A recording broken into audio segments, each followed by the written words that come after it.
Hi, Taylor T. Carlson here, and of course, we just got done with the Barnes and Noble Criterion Collection movie sale. As usual, I managed to go completely overboard and buy way too many movies, but if you're a film enthusiast, you might want to take a look at some of the stuff I added to my collection. There are some really good titles here, both Blu-ray and 4K discs. I won't waste any more time, let's go ahead and get started.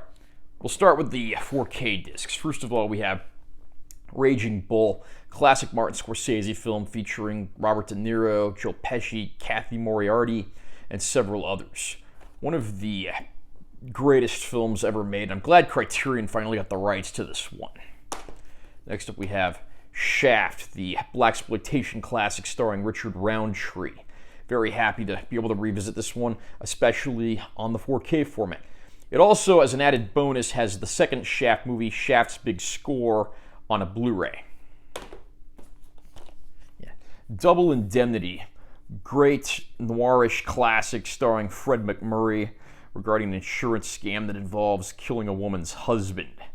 I had never actually seen this movie prior to getting this during the Criterion sale, but it's a great looking transfer, it's a great movie, and I'm glad I finally discovered it. Citizen Kane. I've also done a standalone review for this disc, but the classic that unleashed Orson Welles on the world and still regularly tops greatest film of all time lists.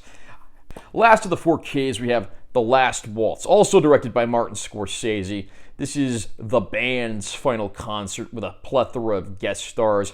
Robbie Robertson of the band, of course, would later go on to work with Martin Scorsese on several of his film soundtracks, including the one for Raging Bull, which we just looked at.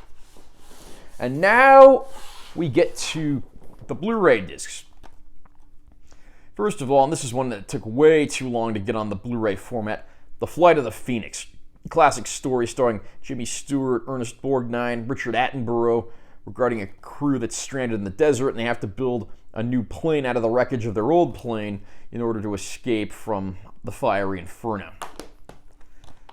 Fast Times at Ridgemont High. I've also done a standalone review for this one. The classic sex comedy written by Cameron Crowe and directed by Amy Heckerling, which spawned probably a dozen careers with actors that are still going strong in Hollywood today. The Breakfast Club, arguably the greatest and most famous film from the always entertaining John Hughes. It's got a great cast of 5 young actors, again, many of whom are still relevant to this day. And any opportunity I get to get more John Hughes on Blu-ray is always a good thing. It's a mad world. One of the greatest, most epic comedies of all time, which has cameos from pretty much every funny person in the world at the time. This includes the original film remastered, but it also has a sort of composite director's cut that reassembles stuff that was cut out of the movie for its original theatrical airings. The Great Escape. I've actually done a separate review for a 4K release of this, but this is Steve McQueen's classic film regarding him being a prisoner of war during World War II and his endless scheming to escape from the prison. Now, there has since been a 4K release of this film from Kino Lorber, although Criterion's Blu-ray actually has some features that didn't get ported over to said 4K disc.